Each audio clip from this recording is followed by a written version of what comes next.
CC Lex, a masterpiece worth hundreds of millions of dollars, a massive bridge in Cebu, the Philippines. But behind this structure, another reality emerges. Passil is more than just the city's largest fish market.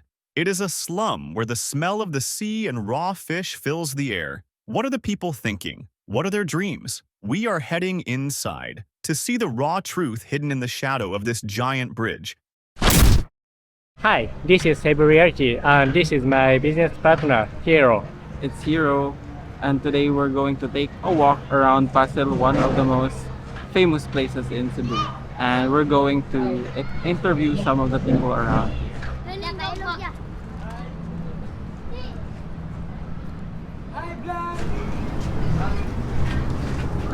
Hello, good afternoon. Yeah, good afternoon. Ako? Sinalin. Kumusta ang kinabuhi dito sa Passil? Laoy kayo. Ano man? May may kanang may tarong tunggo. Kaito kayo eh. Kumusta ba itong trabaho mo? Dahil, isdaan. Dahil Mahal ka isda. karon? Anong mahal man? Kaya tungod ka ng mihit ang isda ko. Hangin, tutugangin. Susok hangin. Diri ka nagdako. Oo. Kung saan paminaw ni mo sa Passil sukad sa imong pagdako? Ato kay alikri. Kanang usog ang lagan sa paninda. Karoon, mingaw kayo. Kaya nagkuhan. Nagkita ba ni nagkita? May lagi itong isda. May palit. Kung walay isda, mag-unsa man din, unsa man inyong panginabuhi diri ka sa Gata. Wala. Isda ra mo yung mong kisalikan doon. Dili ra mo ka ng maglisod mga bagyo, mga bagyo nga Makwit maabot. mi, mamakwit. Ato mi gym, eh, namay mo ka na mo diri mo announce pa nga. Pinalami mo kuan kay kung partit bagyo, diri taog man kayo tama naman diri hawak ang dagat. Sud sa Mumbai. Pila na ka katuig nga nagtuyo diri mo? Dugay na sir, kuan pa na ko. Idat pa ko kuan. Sa news. Kuan pa ni diri sa una dagat pa. Pila man kabok imong mga Tulo. Ya, dira mi nga. Sa usa ka balay daghan mi ako mama papa. Ako mga iso ko kaning yutaan na kaning balaya ka inyohan ni sa gobyerno. sa Gobyerno gobyerno ko ni. Gobyerno ra. So, ang pamaagi diri sa inyo hakay kanang nagbayad ba mo or wala ra mo nagbayad? Nayo ko ano pa lang taxis pero kami wala man kay sakop namin diri sa dagat. So wala ra mo nag-rent. Wala. Pila naman mo ka tuig nag-stay ang balaya. Diri ra gyud mo sukad-sukad. Oh. 32 na katoy. 22 mo ka tuig. Pwede mo dagat pa rin mo guys una. Dagat. Check. Punuhan na nila sige puno. Salamat sa Minay Bridge. Kaya ang bridge mo yung sa'yo makakuan sa ganang di makaon ng gaw kayo usok. Night time na mamakwit kami kay pre atong kuan magtino. Kami mga ispito usok di kayo to. Kaya tama din sa hawak kitang gansot sa mugay at to. Luta gito mo mga gabi. Kahit sing magbagyo eh. Karon adto Ay kay kung palit. tubang ka sa bagat. Kay makwit yung sigaran. Pila mo kabuk nga nagpuyo diri? Ang balay lang. Yung balay lang. Kuan. Sobra na po mi. Napulo. Sobra po. Unsa man? Ako, anak pa. Mama, papa niya. Suon. Sa inyong balay kay magtapok mo diri no? Pundok ra. Yung sampo. Pundok Mga tuko niyo. Kanang na. kasi pamaagi. Lantay. Lantay ni. Oh, Naigo mo ra mo tanan diri. asay dili uban. Paabot lang anay mo ba mo bar mo. Lumata niya, mapul niya sa dulika. So, dagdag ka pundok dira.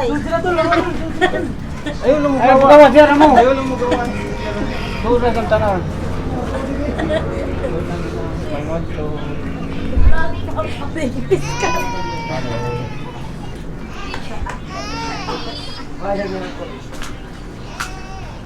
Hi, we hide lang. Just there? Naabamoy ka ng source sa tubig. Nasa loyo. Sa to. It's in the back. There? Yes. On there. So they, to get water, they have to walk there. So magkuha mo og tubig mo ato pagid mo sa loyo para mo. Naro mo gripo dira.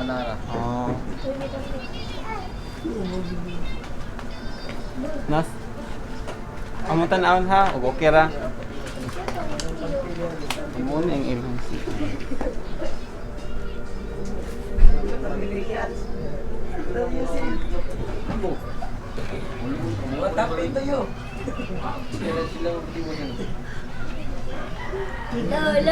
Igmata ninyo ikabuntag. Ha? Unya usara man inyong CR. Unsaon ninyo pagdala? Pare sa gawas ug bali. Paabot. Unsa man day mo oras tigmata? Size. Size. Asa man inyong eskwelahan? Dira pasel rin tayo sila. Pasel. Nya kamo tagsa mo musud diri para maligo. Di ba? Ako pang gawas. Sa gawas maligo.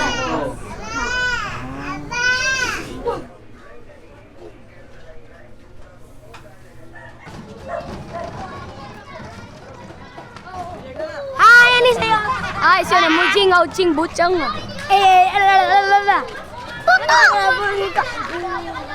Sa gawas kay daghan nga una-una nga may passive kay kana lisod ang kinabuhi diri ug puno og talang danger ga nature. Oy, talaga sa pinsi. Mo na mindset di ba? O sa inyong maingon na ng mindset. Claro. Never fight lang gila kay Kasuma. Friends na din sa Pacific. Dahil lang kita mo ang din. Mexican daw. Nga sa lang may experience. Aling ka rin.